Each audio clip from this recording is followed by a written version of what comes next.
ከመከራ የመውጣት መመሪያው ምንድነው? ይኸውላችሁ ይሄን ነው አንዱን የሚይዘው። እስቲ በሉ ከመከራ የመውጣት በሉ። እሺ መመሪያው ምንድነው? ምንድነው? እስኪ አንዱን ዛሬ ተነጋገርን። ጫማን ማውለቅ በሉ። ሁላችሁ ድገሙ። ከመከራ ለመውጣት ምን ማድረግ አለብን? ጫማን ማውለቅ። ምን ያህል እንደሚወደድ ልብ በሉ ተብሎ የተነገረለት እኮ ጠላት ወዶ ስለመጣ ነው። ሌላ ምንም አይደለም እኮ።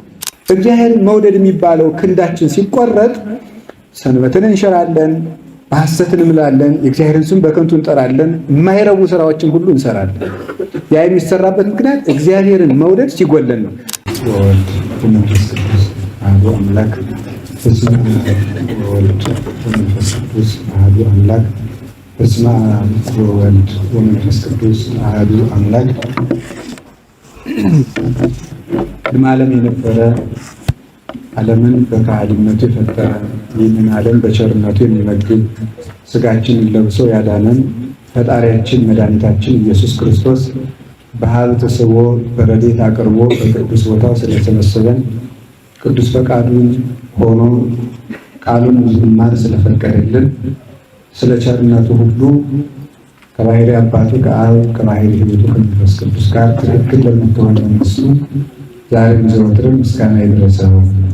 የእናታችን የቅድስት ድንግል ማርያም የቅዱሳን መላእክት የቅዱሳን ነቢያትና የቅዱሳን ሐዋርያት የቅዱሳን ሰማዕታት የቅዱሳን ጻድቃን የቅዱሳን ሁሉ በረከታቸው ይድረሰን። የተወደዳችሁ አባቶቻችን ካህናት፣ ወንድሞቻችን ዲያቆናት፣ የጌታችን መድኃኒታችን ኢየሱስ ክርስቶስ ክቡራን ገንዘቦቹ ወገኖቹ የምትሆኑ አባቶች መነኮሳት፣ እናቶች መነኮሳያት፣ ምዕመናን ሁላችሁ አንድ አምላክ በሚሆን በአብ በወልድ በመንፈስ ቅዱስ ስም እንደምን ሰነበታችሁ? እንደምን ዋላችሁ? እንደምን አመሻችሁ? ቸሩ አምላክ እግዚአብሔር በቸርነቱ ለዚህ ቀን ስላደረሰን ስሙ የተመሰገነ ይሁን። በመካከላችን ተገኝቶ እንዲያስተምረን ቅዱስ ፈቃዱ ይሁንልን። እንኳን አደረሳችሁ፣ እንኳን አደረሳችሁ፣ እንኳን አደረሳችሁ እና እግዚአብሔር ከኛ ጋር ይሁን። አጭር ለሆነ ጊዜ ነው የምንማማረው ዛሬ። አጠር ላለ ጊዜ በምን ርዕስ ምን ላስተምር ማለት ቀላል እንዳይመስላችሁ በጣም አስጨናቂ ነው። እናት ለልጆቿ ምን ላቅርብ ከምትለው በላይ መምህር ምን ላስተምር ብሎ መጨነቅ አለበት። አሁን ግራ የሚያጋባው ነገር ደግሞ በኋላ እስቲ ተጨንቃ ያመጣውን ትምህርት እናያለን ያላችሁ እንደሆነ ነው። ይሄ በጣም አስጨናቂ ነው እና አንድ ሰውዬ ያሉ ተብሎ የተባለውን እንገራችሁ። ልጃቸው የቤተክርስቲያን መርጌታ ሆኗል። እሳቸው ደግሞ ቄስ ብቻ ናቸው አሉ እና ኮት ያደርጋሉ። ልጃቸው መርጌታው ኮት አድርገው በከተማው ያው ሻሽ ሳይጠመጥሙ ይሄዳሉ። አይ የዛሬ ልጆች ኮት ለብሳችሁ በቤተክርስቲያን ትቀልዱባታላችሁ። እኛ ድሮ ደበሎ ለብሰን ነው የተማርነው። እስቲ ደበሎ ለብሰ የተማርከውን ትምህርትና አምጣው አድዋው ይባላል ማለት ነው። እና እንደዚያ እንዳትሉ ዛሬ የቤተ ክርስቲያኒቱ የቅዱስ ያሬድ ስርዓት እንደሚያዘው ወንጌሉ የሉቃስ ወንጌል ምዕራፍ 12 ነው። ግን ዛሬ ሳምንት አስቀድመን ስለተማማርንበት ዛሬ ሌላ ርዕስ ነው የምንማማረው ማለት ነው። ይህንን ምዕራፍ የዛሬ ሳምንት ተምረነዋል እና ዛሬ ደግሞ ያው ወንጌል ነው የተነበበ። ያንን ስለተማማር ነው ዛሬ አንደግመውም ማለት። ስለዚህ ዛሬ በግብረ ሐዋርያት ቄሱ ካነበበልን ታሪክ አንዱን እንወስድና እሱን እንማማራለን ማለት ነው። እንግዲህ ቤተክርስቲያን ውስጥ ቅዳሴ ሲቀደስ ምን ይደረጋል? ምስባክ ይሰበካል። የቅዱስ ጳውሎስ መልእክት አንድ ይሰበካል ወይም ይነበባል። ከቅዱሳን ሐዋርያት መልእክት አንድ ይነበባል። የሐዋርያት ሥራ አንዱ ይነበባል። ከዚያ በኋላ ወንጌል ይነበባል። መጨረሻ ላይ ሃይማኖተ አበው ይነበባል ማለት ነው። ምስባክ የሚሰበክበት ምክንያት ከብሉይ የቅዱስ ዳዊት ከሶስት መስመር ያልበለጡ መዝሙራት ቃላት ይዘመራሉ። ያ ቤተክርስቲያናችን እናታችን ቅድስት ተዋሕዶ ኦርቶዶክሳዊት ቤተክርስቲያን በነቢያት መሰረት ላይ የቆመች መሆኗን ለማመልከት ነው። ከነቢያት አንዱ ቅዱስ ዳዊት የተመረጠበት ምክንያት ስለ ሐዲስ ኪዳን አብዝቶ በግልጽ ትንቢት በመናገር የሚታወቀው መጀመሪያውን ድርሻ የሚወስደው እሱ ስለሆነ ነው። ቀጥሎ ነቢዩ ኢሳይያስ ይመጣል ማለት ነው። እንዲህ ያለው ትምህርት በቤተክርስቲያን ትምህርት ባለፈው እንደነገርኳችሁ ደረቅ ሐዲስ ይባላል። ደረቅ ሐዲስ ማለት በቀጥታ ዝም ብሎ ትርጉሙ በሐዲስ ኪዳን ሲፈጸም የሚታይ ማለት ነው።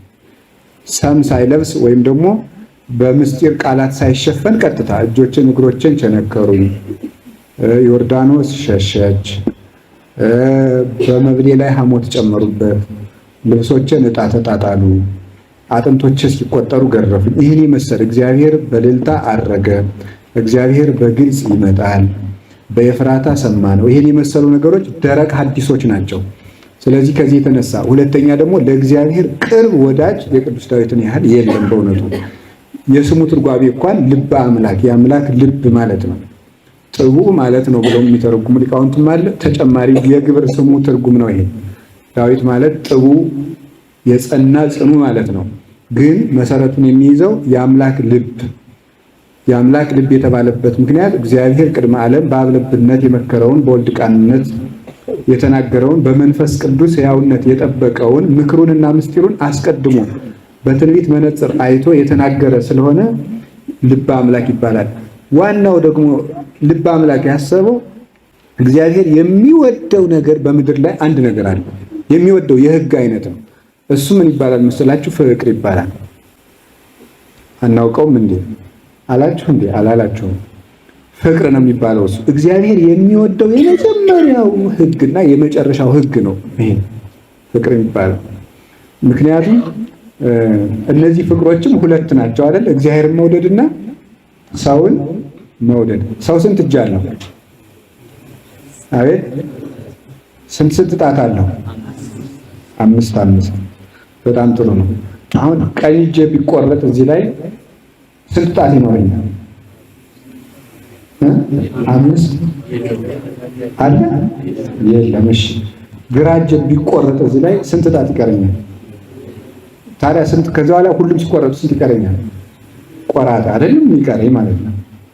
ቆራጣ ነው የሚቀረኝ፣ ቆራጣ እጅ ማለት ነው። እና እነዚህ ምንድን ናቸው?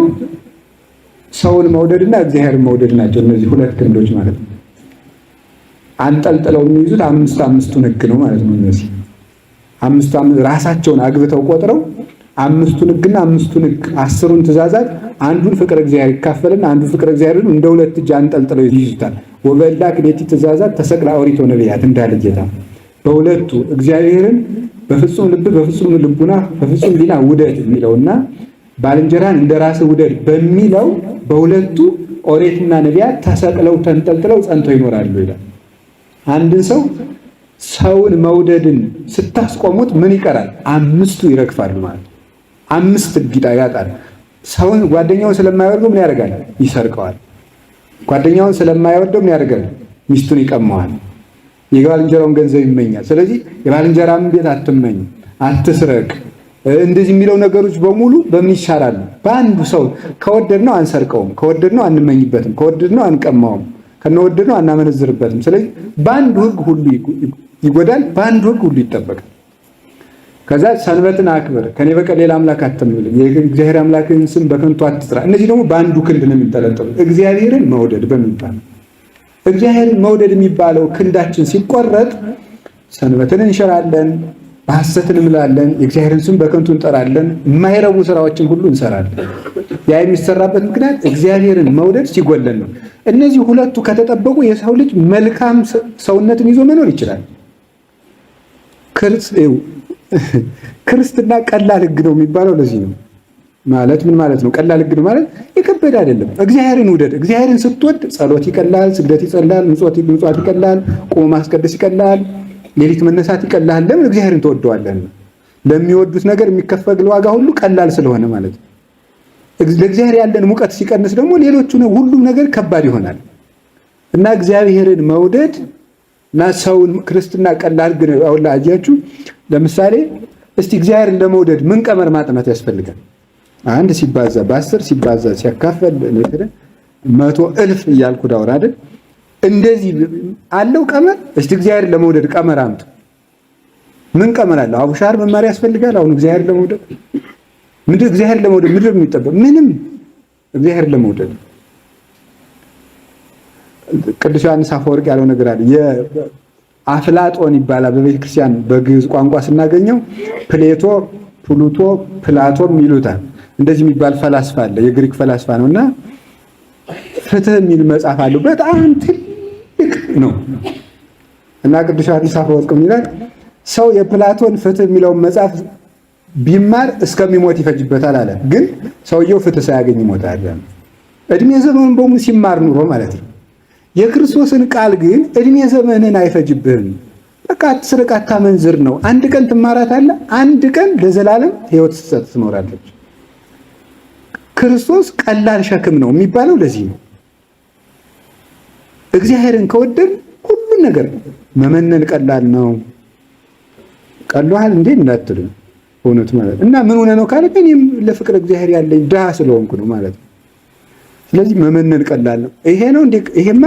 ይሄ ቀላል ነው። እንደውም ሰማዕትነት መቀበል ቀላል ነው። በእርግጥ ከመነኮሳትና ከሰማዕታት ማን ይበልጣል? ሰማዕታት ይበልጣሉ አይደል እንዴ? ማን ይበልጣል? ሁሉ ይሄ ሊለተካዘረሱ መነኮሳት ነው አይደል የሚበልጡት? እንጃ እኔ አላውቅም። እሺ መጽሐፉ ግን መነኮሳት ይበልጣሉ ይላል። እንግዲህ መጽሐፉ ነው። ለምንድነው መነኮሳት የሚበልጡት? ሰማዕታት የሚጋደሉት በጣም ቢበዛ ስንት ዓመት ነው? አቤት 7 ዓመት ነው። መነኩሴሳ አቤት ዘመኑን በሙሉ ማለት ነው። ዘመኑን በሙሉ በዓለም በአጋንንትና በገዛ ስጋው ሲጠበስ ይኖራል ማለት ነው። ስለዚህ ሁልጊዜ ሰማዕትነት ማለት ነው ምንኩስና ማለት ነው። ሁልጊዜ ሰማዕትነት እና ያንን የሚያቀለው ምንድን ነው? አሁን በዚህ ዘመን ስታዩት ሁሉ ነገር ከባድ ነው። ማግባት ከባድ ነው። መመንኮስ ከባድ ነው። መስጠት ከባድ ነው። የሌሊት ተነስቶ መጸለይ ከባድ ነው። መታረቅ ራሱ ከባድ ነው። ውሸታም አለመሆን ከባድ ነው። እውነት መናገር በራሱ ከባድ ነው። መጾም ከባድ ነው። መብላትም ከባድ ነው አይደል? መብላት ራሱ እኮ ከባድ ነው። አሁን ሰው እንዳገኘ አይበላም። አሁን አትብሉ ብለን የምንሰብክበት ዘመን አይመስለኝም። ሰው የሚበላው ራሱ እያጣ ስለሆነ የማያጸድቅ ጾም እየመጣለት ነው ለሰው ራሱ እንደዚያ መጥቷል። በማጣት በግዱ ሊጾም ነው አሁን ማለት ነው ሰው። እንደውም ሳያከፍል ሁሉ አይቀርም ቀጥሎ። እግዚአብሔር ይጠብቀን እንጂ ሰው እኮ ካጣ ችግር ነው። እናት ልጇን እኮ በልታለች። መጽሐፍ ቅዱስ ላይ ተጽፎልናል። በተራ ዛሬ አንቺን ልጅ እንብላ ነገ አንቺን እንበላለን ተባብለዋል። አንደኛው የሰው ልጅ በልታ በመነገው እምቢ በማለቷ እኮ ከንጉስ ፊት ቀርበው ትናንት የኔን ልጅ በላን ደግሞ ዛሬ አንቺን እንብላ ስላት እምቢ አለች ተብለው ተካሰዋል። እንዲህ ያለ ዘመን የርግብ ኩስ በወርቅ የተሸጠበት ጊዜም አለ ለምግብ። እግዚአብሔር ያደረገልንን ውለታ እንደው መቼ ትዝ ብሎን ያውቃል።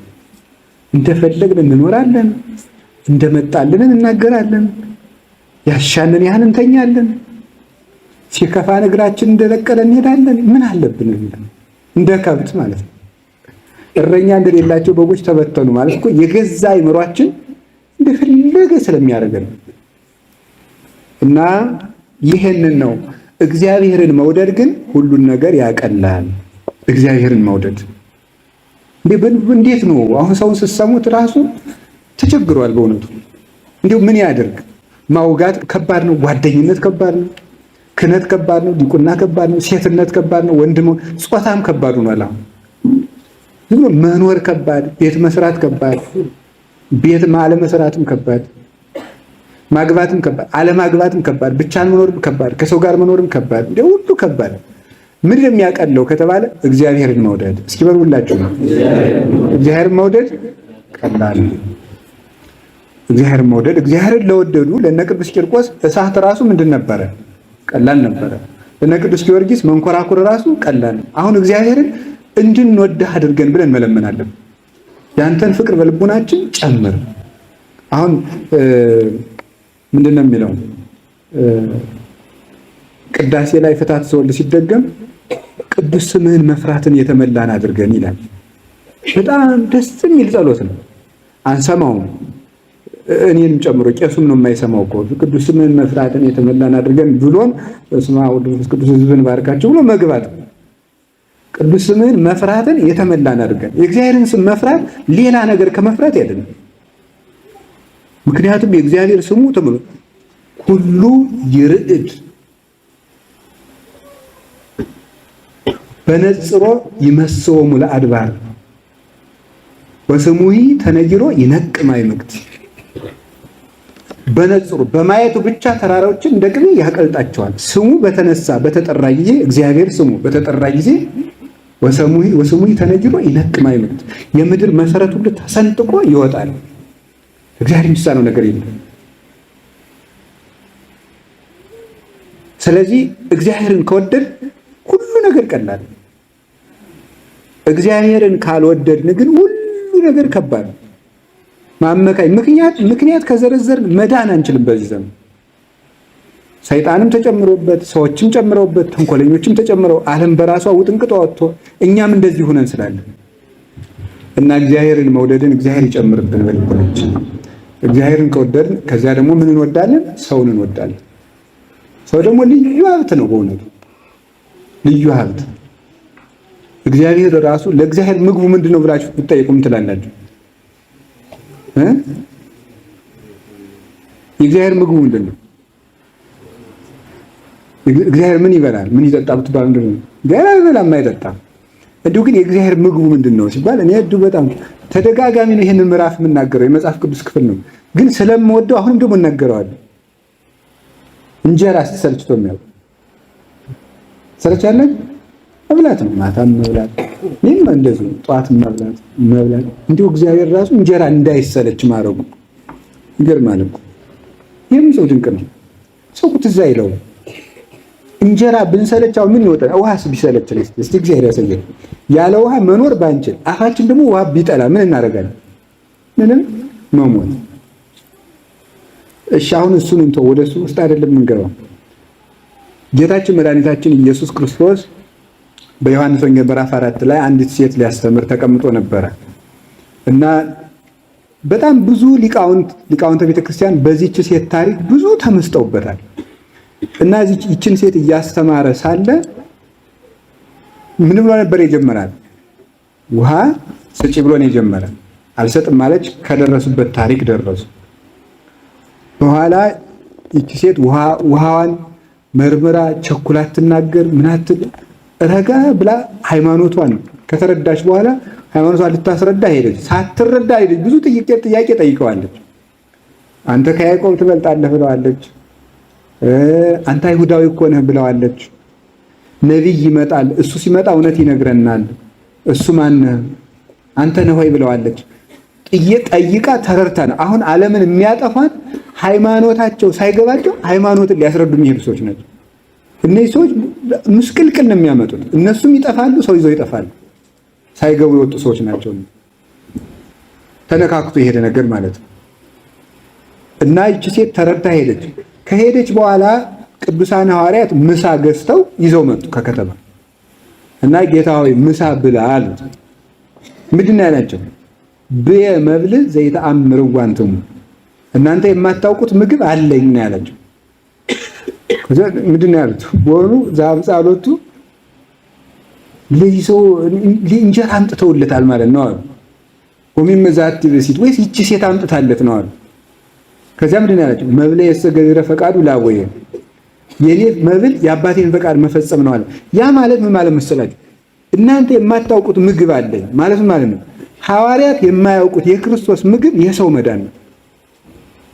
ሐዋርያት እንኳን እስኪገባቸው ድረስ አሉ እናንተ የማታውቁት ምግብ። አያችሁ፣ ሰው ክርስቶስ ይውላችሁ ምግብን ጧትም ማታም እንዲፈልጉት ክርስቶስ ጧትም ማታም የሚፈልገው ነገር ቢኖር ዓለምን ለማዳን ነው። እግዚአብሔር ከጥንት ጀምሮ ከአዳም ጀምሮ ዓለም እስከሚጠፋ ድረስ እጁ ተዘርግታ የምትኖር የሰው ልጆች ለማዳን ነው። የእግዚአብሔር ረሃቡም ጽሙም ምንድን ነው ካላችሁ ሰው እንዲድን ነው። ሌላ የለውም። ሰው እንዲድን አሁን ክርስቶስ የሚርበኝ የዚች ሴት መዳን ነው። አሁን በልቻለሁ አላቸው ማለት እኮ ነው። ገብቷችኋል?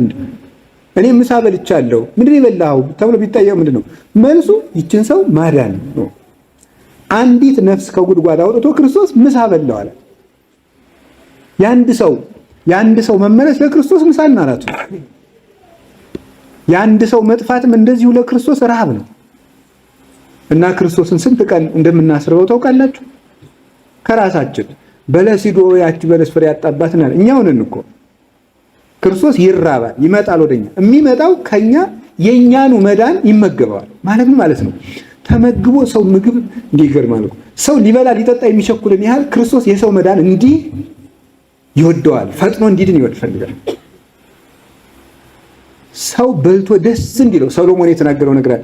ሰዎች በልተው ጠጥተው ከሚያደርጉት ደስታ በቀር ከሰማይ በታች ለሰው ልጆች ምንም ነገር እንደሌላቸው ይህን ተረዳው ይላል። እንግዲህ ለሰው ልጆች ደስታቸው መብል መጠጥ ነው ዋናው። ሰዎች የሚያዩት በሰዎች ቦታ ሆኖ ነው ሰሎሞን የሚናገረው። ለሰዎች ትልቅ ደስታ የሚሰጣቸው ምግብ ከሆነ ክርስቶስ ደግሞ በዚያው ሰዎች ተደሰትኩበት በሚሉት መጠን ሰው ሲድን ደስ ይለኛል ማለት ነው። ይሄን ነው የነገራቸው። እንግዲህ እንግዲህ የአንድ ሰው መዳን ለክርስቶስ ምሳና እራት ከሆነ የወንድማችን የእህታችንን መዳን በወደድን ቁጥር እኛ ምንድን ነን ማለት ነው? በትክክል የክርስቶስ የራቱ የምሳው ተካፋዮች ነን ማለት ነው። ከዚያ ጠረጴዛ ላይ ተቀምጠናል ማለት ነው። በጸሎተ ሐሙስ ላይ ሐዋርያት የተሰበሰቡበት ጠረጴዛ መጀመሪያ ለራት ቀጥሎ ለቁርባን ነው። ያ የመጀመሪያው የራት የፍቅር ማዕድ የተሰበሰቡበት ሰውን የማዳን ማዕድ ነው። ያካፈላቸው ሌላ አይደለም። ከዚያ በኋላ እንደ ሰከረ ሰው እብድ እንደሆነ ሰው ነው የሆነው። አሁን ቅዱስ ጴጥሮስ ሄዶ ዝም ብሎ ሮም ከተማ ላይ የማይታወቅ ከተማ ጋር የሚራሩ ንዑዳን ክቡራን ናቸው፣ ለነሱም ይራሩላቸዋል። ዝም ብሎ መሀል ከተማ ሄዶ ማለት የማይታወቅበት ሀገር ነው። ለሰው መዳን እንደ እብዱ ነው አለ አባቶቻችን፣ እንደ ሰነፍ ተቆጥረዋል። አዳኛ ለሰው መዳን አይደለም የምንሰራው። ለሰው መዳን መስራታችን ይቅርና ሰው እንዳይድን ማድረግ በተው ሰው እንዳይድን ከዚህ ማፈሪያነታችን ማን እንደሚያወጣን እግዚአብሔር ያውቃል። ሰው ቢያንስ ልንገራችሁ፣ እውነቴን ነው። ሰው ቢያንስ ተግቶ ሰውን ለማዳን መሮጥ አለበት። ባይሆን ግን ሰው እንዲጠፋ ግን መፈለግ እንኳን የለብንም። መፈለግ ሰውን ካለመውደድ በላይ በዚህ ዓለም ክስረት የለም፣ ጥፋትም የለም። ሰው ትልቅ ሀብት ነው። ዋጋው ደግሞ የአምላክ ስጋ የአምላክ ደም። እግዚአብሔር ሰውን ለማዳን እኮ የኮርማዎችን በግ አይደለም የረደልን የሰዋለን። እግዚአብሔር አብ ቢሉ አንድ ልጁን፣ እግዚአብሔር ወልድ ቢሉ የገዛ ስጋውን የገዛ ደሙ፣ እግዚአብሔር መንፈስ ቅዱስ የሱ ቃል የሚሆነው ስጋና ደም እንድንቀበል የተደረገው አንድ ሰው ማለት በአምላክ ስጋና በአምላክ ደም የተገዛ ውድ ፍጥረት ማለት ነው። አንድ ሰው ማለት ነው። ይህን ያህል ነው ለሰው ክብር መስጠት ያለበት። ይሄ ሲኖረን ሁሉ ነገር ይቀላል። ሁሉን ነገር እንዲቀልልን የእግዚአብሔር ቅዱስ ፈቃዱ ይሁን። ለሐዋርያት ስብከትን፣ ለነቢያት ትንቢትን፣ ለሰማዕታት ትዕግስትን፣ ለመነኮሳት ምናኔን ያቀልላቸው አምላክ ለእኛም ክፉን ነገር ሁሉ ያቀልልን። ስለዚህ ይኸውላችሁ ይህ ሁሉ ያመጣሁት ወደ ዳር ሄጄ ነው ማለት ነው። ይህ ሁሉ ያመጣሁት ምንድነው? መዝሙረ ዳዊት ቅዳሴ ላይ ለምን ይነበባል የሚለውን ለማምጣት ነው ማለት ነው። ሰባኪን ሰባኪ የሚያሰኘው አንዱ ወግ አለመዘንጋቱ ነው፣ ሌላ አይደለም እኮ። እና ዳዊት ማለት የማን ልብ ነው ብያቸዋለሁ? የአምላክ ልብ። ለምንድን ነው የአምላክ ልብ የተባለው ነው? ለምንድን ነው የአምላክ ልብ የተባለው? እግዚአብሔር የሚወደው ትልቁ ነገር ምንድን ነው ብያቸዋለሁ ቅድም? ፍቅር ነው። ስለዚህ ቅዱስ ዳዊት ጠላቱን የሚወድ ሰው ስለነበረ ነው የአምላክ ልብ የተባለው። ጠላቱን የሚወድ ሰው ስለሆነ እንደ ልቤ እግዚአብሔር የሚወደው ነገር ጠላቱን መውደድ። እግዚአብሔርን ማወቅ ማለት እግዚአብሔር ለሰው ልጆች የሚያደርገውን ምሕረት ማወቅ ማለት ነው ይላል አንድ ቤተክርስቲያን አባት ሲናገር። እስቲ በሉ እግዚአብሔርን ማወቅ ማለት እግዚአብሔር ለሰው ልጆች የሚያደርገውን ምሕረት ማወቅ ማለት ነው። ይሄን ማወቅ ማለት ምን ማለት ነው? ይኸውልህ እገሌ እኮ እንዲህ አድርጎኛል ስንል እግዚአብሔር እኮ ድሮም የበደለውን አዳም ይቅር ሊል ነው የመጣ የሚለውን ማወቅ ማለት ነው። ሲያውቅ የሰውዬ እየሮጠ ሄዶ ማንን ይቅር ይላል ማለት ነው? የበደለውን ሰው ይቅር ይላል ማለት ነው። እግዚአብሔርን ማወቅ ማለት ይሄን ማወቅ ማለት ነው።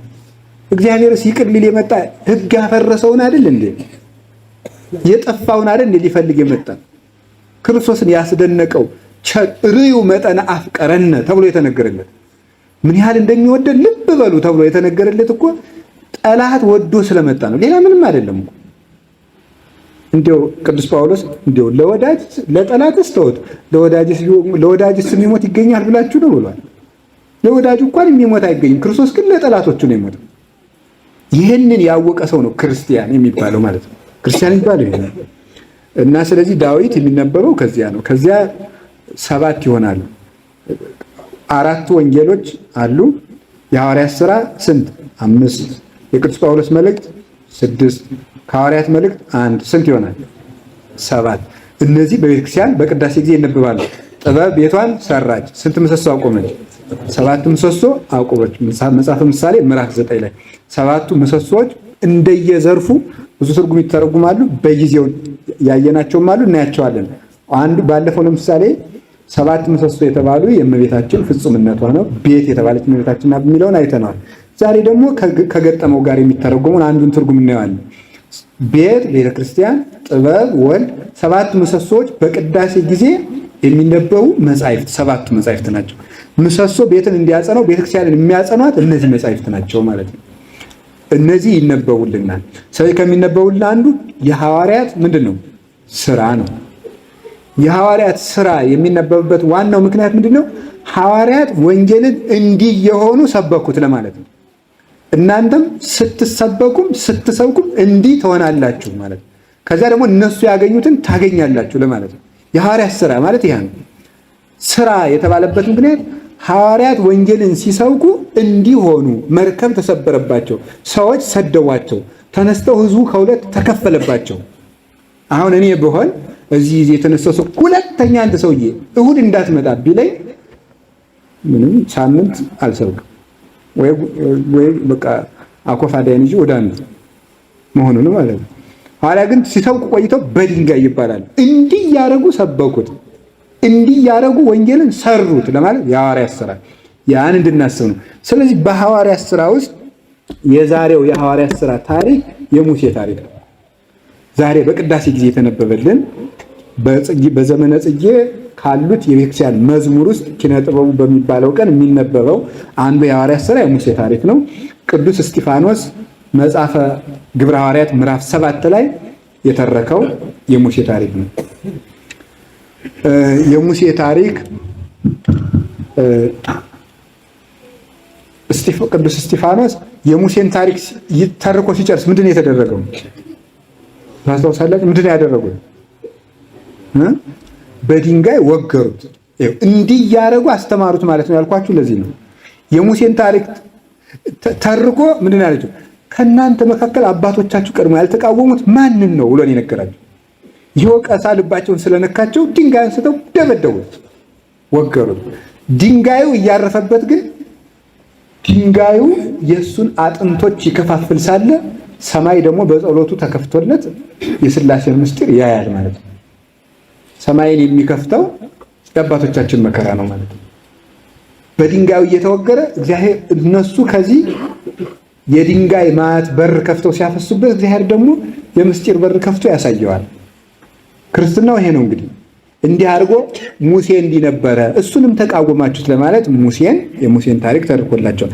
ከሙሴ ታሪክ ውስጥ አንድ ጉዳይ ብቻ ነው የምነግራችሁ። እሱም ኦሪት ዘጸአት ምዕራፍ 3 ቁጥር 5 ላይ ያለውን ታሪክ አነሳዋለሁ። ኦሪት ዘጸአት ምዕራፍ 3 ቁጥር 5 የምታውቁት ኃይለ ቃል ነው። የምታውቁት ጫማህን ከእግርህ በሉ እንጂ እስቲ በሉ ሁላችሁ በሉ። ጫማህን ከእግርህ አውልቅ። ሶስተኛ በሉ ከእግርህ አውልቅ። አዎ እነዚህ ናቸው። ጫማህን ከእግርህ አውልቅ ነው። አሁን ይሄን እንግዲህ ደቀ መዛሙርቱም ተምረውታል በውዳሴ ማርያም ትርጓሜ፣ በሌላ ቦታም በብሉይ በሐዲስም አለ ሀተታው ተምረውታል ሊቃውንቱም። እኛም እናንተም ተምራችሁታል። አልተማራችሁም እንዴ? በፍልሰታ ውዳሴ ማርያም ሲተረጉም ተምራችሁታል፣ በስብከትም ተምራችሁታል። ስለዚህ ያልተማራችሁ ሆኖ ሳይሆን የምነግራችሁ ባለፈው እንደነገርኩ ያን ነገር እንግዛው እንደሚባለው ሰው ባለፈው የተማራችሁትን ለማስታወስ ነው ማለት እንጂ አዲስ ነገር አልጨምርላችሁም። ሰማችሁኝ አይደል? እንደዚህ ተብሎ ሲነገር ጥቂት የሚያውቅ ሰው አውቆ ይደመድማል ማለት ነው። ጫማህን ከግራ አውልቅ ሲባል ኦኬ ነበልባል ከአመልማል አመልማል የእመቤታችን ነበልባል የእንትን ምሳሌ እናውቀዋለን ብሎ ስብከቱን ይጨርስና ወስብሐት ለእግዚአብሔር ቁጭ በል አባ ይላል በልቡ ማለት ነው። ከዚህ እግዚአብሔር ይጠብቃችሁ። እሺ እና ስብከቱ አላለቀም ብዬ ነው። እሺ ልንገራችሁና ከዛ ግን ስብከቱ እንዳላለቀ ደግሞ ልንገራችሁ። ነበልባል የመለኮት ሐመልማል የትስብእት ነበልባሉ ሐመልማሉን አለማቃጠሉ ሐመልማሉ ነበልባሉን አለማጥፋቱ ልዑል መለኮት ትሑት ሥጋን ትሑት ሥጋ ልዑል መለኮትን ስፉ መለኮት ውሱን ሥጋን ውሱን ሥጋ ስፉ መለኮትን ረቂቅ መለኮት ግዙፍ ሥጋን ግዙፍ ሥጋ ረቂቅ መለኮትን በተአቅቦ የመኖራቸው ምሳሌ። አንድም ነበልባል ይሄ የቅዱስ ቄርሎስ አንድም ነበልባል የጌታ ምሳሌ ሐመልማል የእመቤታችን ምሳሌ አለመቃጠሏ እመቤታችን ጌታን ስትወስን ያለመለወጧ ምሳሌ። በቃ ስብከቱ ግን አላለቀም። ይሄ አልቋል። ከቃሉ ጋር ናችሁ? እግዚአብሔር ከሁላችን ጋር ይሁን። እሺ ጫማህን ከእግርህ ምን በሉ እስቲ? ጫማህን ከእግርህ አውልቅ። እሺ ይሄ ይችን ብቻ ነው የምነግራችሁ። አባታችን ሙሴ የተነገረው ነው። ይሄ ቃል በባርነት 215 ዓመት የኖሩ ህዝቦችን ከባርነት ለሚያወጣ ሰው እግዚአብሔር የሰጠው መመሪያ ነው ማለት ነው። በደንብ አድርጋችሁ ትዝሩኛላችሁ። 215 ዓመት በመከራ የሚማቅቁ ሰዎችን ለማውጣት የታመነን ሰው ሊመራበት የሚገባ መመሪያ ነው። ሰምታችኋል? መመሪያ ታውቃላችሁ አይደለም? እስቲ ባለፈው የምግብ አመጋገብ መመሪያ የነገርኳችሁ ነገር ነው። ቅደም ተከተል የሚያስታውስ እንጀራ ለምሳሌ ቅደም ተከተል አለው አይደል? ከፊት ወደ ኋላ ይድስ በቃ እኔው ልበለው። ይታኘካል። ከመታኘክ በፊት ይጎረሳል። ከመጎረስ በፊት ይጣበቃል። ከመጣበቅ በፊት ወጥ ይጠቀሳል። ወጥ ከመጠቀሱ በፊት ይቆረሳል። ከመቆረሱ በፊት ይጸለያል። ከመጸለዩ በፊት እቃው ይታጠባል። እቃው ከመታጠፉ እንጀራው ይቀርባል። እንጀራው ከመቅረቡ በፊት እቃው ይታጠባል። እቃው ከመታጠቡ በፊት መሶብ ይከፈታል። መሶብ ከመከፈቱ በፊት እንጀራ ይጋገራል። እንጀራ ከመጋገሩ በፊት ምጣድ ይጣዳል። ምጣድ ከመጣዱ በፊት አብሲት ይጣላል። አብሲት ከመጣዱ በፊት ሊጥ ይቦካል። ሊጥ ከመቦካቱ በፊት ዱቄት በወንፊት ይነፋል። ዱቄት በወንፊት ከመነፋቱ በፊት ዱቄት ከአቅማዳ ይወጣል። ዱቄት ከአቅማዳ ከመውጣቱ በፊት ከወፍጮ ቤት ይመጣል። ከወፍጮ ቤት ከመምጣቱ በፊት እህል ወደ ወፍጮ ቤት ይወሰዳል። እህል ወደ ወፍጮ ቤት ከመሄዱ በፊት እህል ከጎተራ ይበጠራል። እህል ከመበጠሩ በፊት እህል ከጎተራ ይወጣል። እህል ከጎተራ ከመውጣቱ በፊት ካውድማ ተሸክፎ ይመጣል።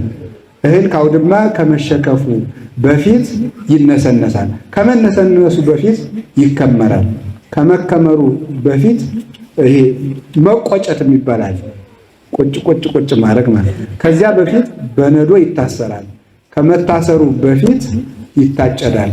ከመታጨዱ በፊት ይደርቃል። ከመድረቁ በፊት ይታረማል። ከመታረሙ በፊት ይዘራል። ከመዘራቱ በፊት ዘሩ ይበጠራል። ዘሩ ከመበጠሩ በፊት መሬቱ ይለሰለሳል። ከመለስለሱ በፊት ይገመሳል። ከዚያ በፊት መጀመሪያ ይታረሳል። እንደዚህ ተደርጎ እንጀራ ይበላል ማለት ነው። ይሄ መመሪያ ነው ይሄ ራሱ ማለት ነው። አሁን ይህን ሳያውቅ አንድ ሰው ወዶ ገበሬ ሊሆን አይቻልም። ይሄ አሁን ግብርና ቢጠፋ የሆነ ጊዜ ላይ እንዴት እንደሚታረስ እኮ አያውቅም ሰው ታውቃለህ። እነዚህ ፈረንጆች እኮ አጃጅለውናል። አሁን ወደፊት የኢትዮጵያ ገበሬ ቢያልቅ አያድርገውና መድኃኒዓለም እንዴት እንደሚታረስ ሊጠፋው ይችላል ሰው። ይሄ መመሪያ ነው፣ እንዲሁ ቀለል ያለ መመሪያ። ከዛ ሰው የሕክምና መመሪያ ያለው፣ የጀልባ መመሪያ ያለው፣ አነዳድ የቤት አሰራር መመሪያ ያለው፣ ሁሉም መርህ አለው። እሺ ከመከራ የመውጣት መመሪያው ምንድን ነው? ይኸውላችሁ ይሄን ነው አንዱን ይዘው እስቲ በሉ ከመከራ የመውጣት በሉ። እሺ መመሪያው ምንድን ነው? ምንድን ነው? እስኪ አንዱን ዛሬ ተነጋገርን። ጫማን ማውለቅ በሉ ሁላችሁ ድገሙ። ከመከራ ለመውጣት ምን ማድረግ አለብን? ጫማን ማውለቅ ነው። ለማን ነው የተነገረው ይሄ? የስንት ዓመት መከራ የሚያሳልፍ ሰው ነው? የ215 ከየት ነው ይዞ የሚወጣው? ከግብፅ። ንጉሱ ማን ነው? ፈርዖን፣ ኃያል ንጉስ፣ በጊዜው የታወቀው እስከ ሶሪያ እስከ ፍልስጤም እስከ ባቢሎን ድረስ የሚያስከብር ገናና ንጉስ ነው። ያን ንጉስ ፈርቅቆ የሚያወጣ ሰው ነው ሙሴ ማለት። ከዚህ ህዝቡን የሚያወጣ ሰው ነው። የሚመራቸው ሰዎች ደግሞ 600,000 ህዝቦች ናቸው። የሚመራቸው ደግሞ ያለ አዝመራ ነው። እግዚአብሔር ያሳያል። ደግሞ መርከብና መሻገሪያ በሌለበት በባህር መካከል አሻግሮ ይዟቸው የሚሄደው መንገዱን ሙሴ አይቶት አያውቅም። ፈርዖን እነዚህ ህዝቦች ለፈርዖን በጣም አስፈላጊ ህዝቦች ናቸው። ምክንያቱም ያንን ጡብ እየሰሩ ጭቃ እያቦኩ እነሱ ዱባ እየበሉ ግብጾች ደግሞ ያንን ለውጭ ሀገር እያሳዩ ከሮም ከፋርስ ከአቴና ሰዎች እየመጡ ያን እያዩ ወርቅ ይገብሩላቸዋል። ልክ ዛሬ ቱሪስት እንደምንለው ለዚያ እንዲደረግላቸው ጠቃሚዎቹ ናቸው። እነዚህን ህዝቦች መውሰድ የግብፅን ታሪኳን ማውደም ሀብቷን ማጥፋት ነው። ስለዚህ ፈርዖን ያለ ደም እነዚህን ሰዎች አይለቃቸውም ማለት ነው። ይሄ ሁሉ ችግር ይዩት። ይሄ ሁሉ ችግር እያለ ታወጣቸዋለህ ህዝቡን አለው እግዚአብሔር። በምንድን ነው ማወጣው ሲል እንደዚህ ያዝ፣ ይሄን ያዝ፣ ይሄን ያዝ ሳይል ምንድን ነው ያለው? ዝም ብሎ አሉ እንጂ ጫማ። ከዚያ በኋላ ምን ታደርገዋለህ? ታምር ነው ሁሉ። እስቲ አሁን ጫማዬን አውልቄ ብሄድ አሁን የማወጣው ሰው አለኝ? ወዴትም ብሄድ ማለት ጫማዬን አውልቄ ብሎ ምን ማለት ነው? ይኸውላችሁ መጽሐፍ ቅዱስን መማር ያስፈልጋል የሚባለው ለዚህ ነው። ጫማህን አውልቅና እስራኤልን ታወጣለህ አለው። መጀመሪያ እግዚአብሔር ነበልባል። እግዚአብሔር ሁል ጊዜ የሚያደርገው ምንድነው? ራሱ እንዲህ አድርጉ አይልም። መጀመሪያ ጥያቄ እንዲፈጠርብን ማድረግ ነው። እግዚአብሔር ግብዣው ይሄ ነው። ዝም ብሎ እግዚአብሔር በቁጥቋጦ ላይ ሙሴ ወደ ግብፅ ልልክስ ስለሆነ እና ወደ ተራራው ውጣና ከዚያ በቁጥቋጦ ላይ እሳት እያነደድኩ አሳያለሁ አላለም። ዝም ብሎ በቁጥቋጦ ላይ ማንደድ እግዚአብሔር። ይህ በጣም አስደናቂ የእግዚአብሔር አጠራር ነው። ሰምታችኋል? አሁን ልክ ቅድም እንዳልኳችሁ ሴትዮ ማለት ነው። አሁን ይችን ሴት ሄዶ ጌታ እኔ ኢየሱስ ክርስቶስ ነው የሚባለው የህይወት ውሃ ልሰጥ የመጣው ሰው ነኝ እና በእኔ ብታምኝ ጥሩ እንደዚህ አላለም። ጥያቄ እንዲፈጠር ማድረግ ነው የክርስቶስ ስራው። ሄዶ ምንድን ያለ ውሃ ስጭኝ። አሁን እንድትጠይቅ ነው የሚያደርጋል። አንተ አይሁዳዊ እኔ ሳምራዊት እንዴት አድርጌ ውሃ ሰጥሃለሁ አለችው። ከዛ ደግሞ ይሄንን ጥያቄ አይመልስላት። እንዲሁ ግርም እኮ ነው የሚያደርገው። እንዲሁ አሁን እኛ እንዲሁ መምህር መሆናችን ግን እንዲሁ አያሳፍርም? የምንናገረውን አናውቅም፣ እግዚአብሔር በሚያውቀው በእውነት ማለት ነው። አሁን ጌታ መቼ ምን መናገር እንዳለበት ያውቃል። መማር ማለት መቼ ምን እንደሚናገሩ ማወቅ ነው። እኔ መከርኩ ስል አይጠፋብኛል፣ ሰው ይጠግናል ብዬ የተናገርኩት ያፈርስብኛል። ችግር እኮ ነው። በስጋ ሆኖ ማስተማር ችግር ነው። እንዲያው እኔ እኮ እንዲያው አንዳንድ ጊዜ የሚገርመኝ ቅዱስ ዮሐንስ አፈወርቅ አንድ ቀን እንዲህ አለ። በግሪክ ያሉ ሰዎች ቢያስተምር አልመልሳሉ። ሄደው ሰልፍ ያሉ የቡጢ ውድድር ይሄዱ ያሉ ንድድር። እሺ ቡጢ ነው የምትፈልጉት? ውድድር ነው የምትፈልጉት? ኑን ያሳያችኋለሁ። እኔ ያሳያችኋለሁ። አንዱ ሰማዕት ጋኔንን በውጢ ብሎ ሲጥለው ያሳያችኋለሁ። እሱን እተርክላችኋለሁ። እንዴ የሚደክም ሰው በውጢ ብሎ ስለጣለ ያን እንደምትመለከታል እግዚአብሔር የሚያሳያችሁን ትርኢት አታዩም እንዴ? ዳዊት ጎልያድን ሲጥለው ተመልከቱ። ሙሴ ፈርዖንን ሲጥለው ኑ ተመልከቱ። ኤልያስ አክዓብና ኤልዛቤልን ታግሎ ሲጥላቸው ኑ ላሳያችሁ። አጋንንት በአንድ አቡነ ዘበሰማያት ሲንቀጠቀጡ ኑ ላሳያችሁ። ይሄንን ሰልፍ ማየት የምትፈልጉ ከሆነ ኑ አላቸው። ኋላ አንድ ቀን ምን አለ? አይ ለነገሩ እየተናገርኩ ማትሰሙኝ እናንተ ሳይሆን መነቀፍ ያለባችሁ ተናግሬ የማልሰማው እኔ ነኝ አለ። እንዲህ ይገርማል። ቅዱስ ዮሐንስ አፈወርቅ ነው እንደዚህ ያለ። አሁን እንደሱ እኛ ካለ እኛ ምን ማለት እንደሚገባን እግዚአብሔር ያብጀው። ለማንኛውም የፈለግኩት እንደው መድኃኔዓለም ያን ጥበብ ይሳልብን። እሱ መቼ ለማን ምን ማለት እንዳለበት ጠንቅቆ ያውቃል። ሄደና ውሃ ስጪኝ። አይ እኔ አይሁዳዊት አንተ ሳምራ እንዴት ልሰጥ እችላለሁ? ምክንያቱም ይኸውልሽ አይሁዳዊ ማለት አይልም። ዝም ብሎ እንደ ሌላ ጥያቄ የሚፈጥሩባት እኔ ውሃ የሚለምንሽ ሰው ማን እንደሆነ ብታውቂ ኖሮ አንቺ ትለምኚው ነበር አላት። ደግሞ ማለት ሌላ ጥያቄ ከዚህ ውሃ እኮ እና ያዕቆብ ጠጥተው ነበር፣ አንተ ከሱ ትበልጣለህ። ደግሞ ሌላ ጥያቄ እበልጣለሁ አይላትም። ደግሞ አሁንም አይመልስላትም። ከዚህ ውሃ የሚጠጣ ሰው ይጠማል፣ እኔ ከምሰጠው ደግሞ አይጠማም። ከዛ ደግሞ ያንን ውሃ ስጠኝ። አሁንም ጥያቄ ነው የሚፈጥርባት። ከዛ ይቀጥልና ባልሽን ጥሪና ልስጥሽ። ደግሞ ሌላ ጥያቄ ማለት ነው። ባልሽን ጥሪና ልስጥሽ። ባል የለኝም። እሺ ባል ከሌለሽማ ውሃውን እንጂ አይላትም። ደግሞ ምንድነው የሚላት ደግሞ ማለት ነው? አዎ ምክንያቱም 5 ባሎች ነበርሽ፣ አንዱም ዛሬ አብሮሽ የለም። ትክክል ተናግረሻል አላት። ደግሞ ሌላ ጥያቄ፣ ነብይ ነህ እንዴ? ሌላ ጥያቄ ደግሞ ማለት ነው። ክርስቶስ ሲመጣ ሁሉን ይነግረናል። አንተ እሱ ነህ እንዴ አለችው። ደግሞ ሌላ እንደዚህ አዎ እኔ ነኝ። መጨረሻ ላይ መለሰላት።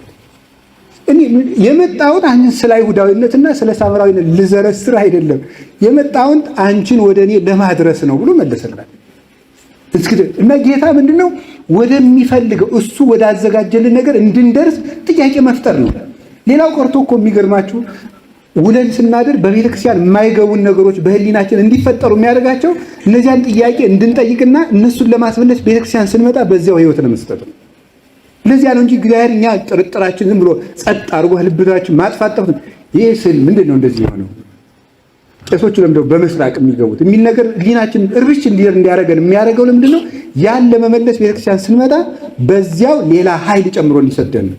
ኋላ እግዚአብሔር ዝም ብሎ በቁጥቋጦ ላይ ሙሴ ና ህዝቡን አውጣ ቢለው እኔ አላውቅም ይል ነበር። በቁጥቋጦ ላይ ዝም ብሎ እሳት ማንደድ። ኋላ ሙሴ ምን አለ? ይሄንስ ቀርቤ ልየው አለ። አሁን ልሄድ ነው ሙሴ ራሱ። ክርስትና ተፈልጎ የሚመጣ ነው፣ በግድ የሚሆን ነገር አይደለም። ሲመጣ ነበልባሉ ካመልማሉ ምንድነው? ሙሴ በግ እየጠበቀ ነበር። ስራ ፈት ለቤተክርስቲያን አገልግሎት አይጠራም ይላል። ሰምታችኋል? ስራ ፈት ለቤተክርስቲያን አገልግሎት አይጠራም እሲል ጥያቄ ልጠይቃችሁ። በመነኮሳት ታሪክ የሁሉንም ገድል ስታዩት ከምን የተጠሩ ናቸው? ከስራ ነው የተጠሩት። ለምሳሌ አቡነ ተክለ ሃይማኖት አውሬ እያደኑ ነው የተጠሩት። ሌሎችም ሐዋርያት ጠቅላላ ምን እያደረጉ ነው የተጠሩት? ስራ እየሰሩት። ማቴዎስ ምን እያደረገ ነው? እያስገበረ። ናትናኤል በሬ እያቀና፣ ጴጥሮስና ዮሐንስ አሳ እያጠመዱ። ያለ ስራ የተጠራ ሰው ከስራ ፈትነት ለቤተክርስቲያን የሚጠራ ሰው የለም። ስራ ፈት ቤተክርስቲያን መጥቶ ስራ ፈት ነው የሚያደርገው። ገዳም ሲመጣ እንደዚህ ሆነ። ስራ ምንድን ነው ተብሎ መጠየቅ የለም። ከመመንኮስ በፊት ገዳም ሊገባ ሲል ከአሁን ቀደም ስራ ምንድን ነው ነበር። አፄ ቴዎድሮስ መጀመሪያ ያገኙትን ሰው ምን ብለው እንደሚጠይቁ ነግሬያቸዋለሁ። ምን ብለው እንደሚጠይቁ አልተናገርኩም ማለት ነው። ስራ ምንድን ነው ብለው ነው የሚጠይቁ። እና አንዲት ሴት ነበረች እና ምን አደረገች? እንዲሁ ግን ሰው ቅን ሰው አለ አይደል?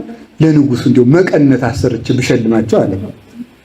ያላትን ነው ለአፄ ቴዎድሮስ መቀነት አሰራችና 40 ክንድ አሰርታ ይዛላቸው። ስራሽ ምንድን ነው አለ። እኔ ፈትዬ በእርሶ ሀገሪቱን ሰላም ስላደረጋት ፈትዬ ይሄን ሽጬ እበላለሁ፣ ገረዶትን እንዲምን ማድረግ ጣቴን ሽጬ ነው የምበላ አለቻቸው። አንቺማ የኢትዮጵያ ትልቋ ንብ ነሽ ብለው በሉ ሸልሟት ብለው ጉልት ሰጥተው፣ ጉልት ማለት ርስት ማለት ነው። ያን ሰጥተው ወርቅ ብር ሰጥተው ቀለብ ሰፍረው ሰደዷት። አንዲቱ ደግሞ በዝሙት የምትተዳደራለች። በዝሙት ትተዳደራለችና መልከኛ ናት። ያቺ የቅድሚቱ እንደው እንዲያ ናት እና ይቺኛቱ ደግሞ መልከኛ ናት። ያቺ ፍግ እንዲህ አድርጋ 40 ክንድ ሰርታ ተሸለመች። እኔማ መልከኛ የቱ በወስድላቸው ምን ይሸልሙኝ ብላ 80 ክንድ መቀነት አሰርታ ይዛ ሄደች። 80 ክንድ መቀነት ይዛ ስትሄድ አፄ ቴዎድሮስ ጥያቄያቸው ምንድን ነው? ስራ ምንድን ነው? እዛ ሲሄዱ ስራሽ ምንድን ነው አላት። ወንዶች ይወዱኛል፣ እንደ ቅጠል ነው የሚረግፉልኝ፣ ይሰጡኛል፣ ይኸው እንደዚህ ነው የምተዳደረው፣ እንደሚያዩኝ እግዚአብሔር አስጥቶ ፈጥሮኛል ወዘተርፈ። እኔ መዝጅ ስራሽ መብላት ነው ማለት ነው። ለመብላት አንድ እጅ ስለሚበቃት አንዱን ቅጧት ይባላል።